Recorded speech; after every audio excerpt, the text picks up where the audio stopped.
بسم اللہ الرحمن الرحیم۔ الصلاۃ والسلام علیکہ یا رسول اللہ وعلی آلک و صحابک یا حبیب اللہ۔ اللہم صلی علی سیدنا و مولانا محمد وعلی آل سیدنا و مولانا محمد وبارک وسلم وصلی علیہ صلی اللہ علیہ یا محمد نور من نور اللہ۔ بے شک کائنات کی سب سے بڑی نعمتوں میں سے اور عظمتوں میں سے، دولتوں میں سے بڑی نعمت اور دولت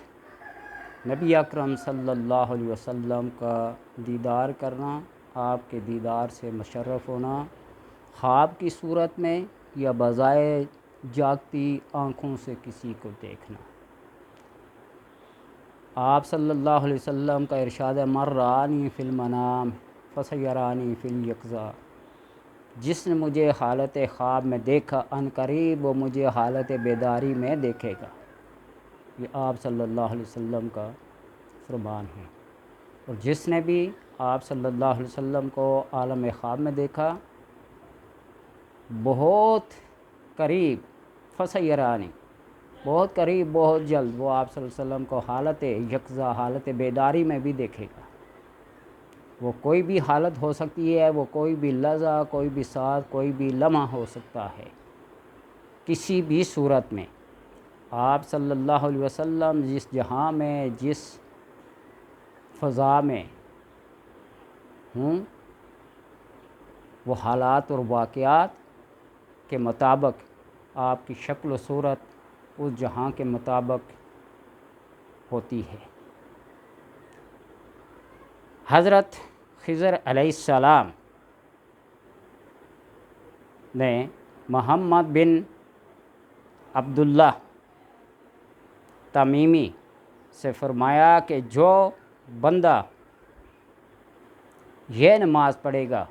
اللہ تبارک و تعالیٰ اس کو نبی اکرم صلی اللہ علیہ وسلم کی زیارت سے مشرف فرمائے گا۔ ترکیب اس کی یہ ہے کہ نماز مغرب سے نماز عشاء تک مسلسل نوافل پڑھتا رہے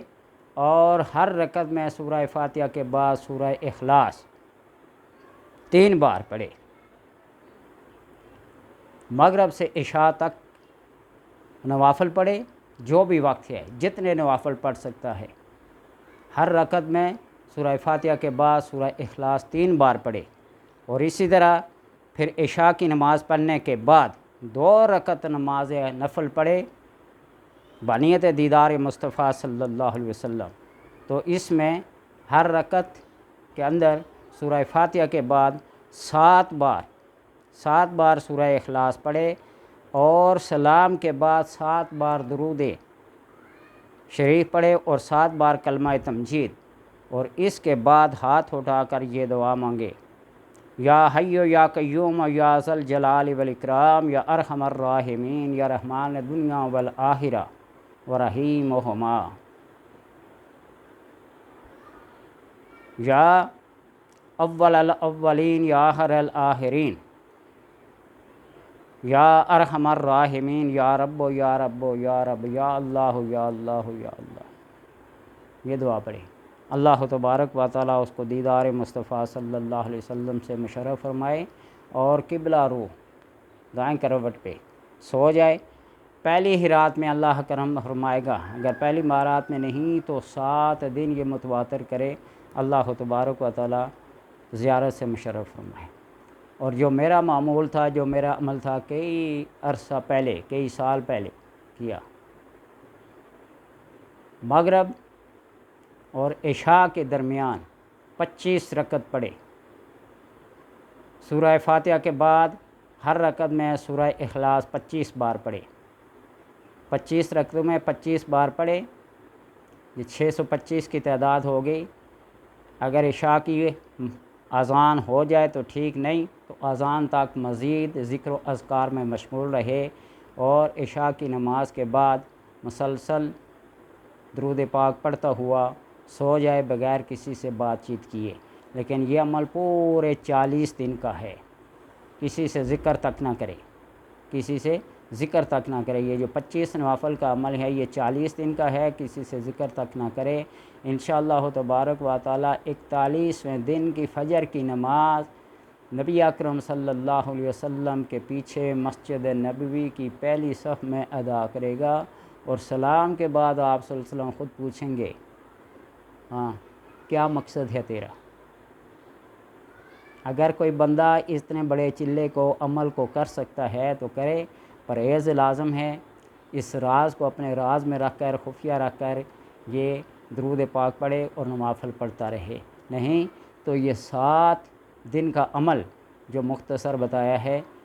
کہ عشاء اور مغرب کے درمیان میں نوافل پڑھے، ہر رکعت میں فاتحہ کے بعد سورہ اخلاص 3 بار، اور عشاء کی نماز کے بعد 2 نفل پڑھے، اور ہر رکعت میں 2 ہی رکعتیں پڑھے گا، ہر رکعت میں سورہ اخلاص 7 بار پڑھے، 7 بار کلمہ تمجید اور درود پاک پڑھ کر یہ دعا پڑھے، یا حی یا قیوم یا ذا الجلال والاکرام یا رحمان یا رحیم الدنیا والآخرہ یا اللہ یا اللہ یا اللہ یا رب یا رب یا رب، یہ پڑھے اور قبلہ روح ہو کر سو جائے، کسی سے ذکر نہ کرے، بات چیت نہ کرے۔ اللہ تبارک و تعالی اس نعمت عظمیٰ سے اور نعمت کبریٰ سے سرفراز فرمائیں گے کہ نبی اکرم صلی اللہ علیہ وسلم کی زیارت نصیب ہو، اور جب زیارت نصیب ہو جائے خواب کی حالت میں تو ان قریب کسی نہ کسی بہانے سے، بہت جلد کسی نہ کسی بہانے سے جاگتی آنکھوں اور بیداری میں آپ صلی اللہ علیہ وسلم کی زیارت کرے گا۔ اس کو کوئی تسلیم کرے یا نہ کرے آپ کا فرمان ہے۔ اللہ تبارک و تعالی سب کے نصیب میں یہ نعمت کبریٰ لکھ دے۔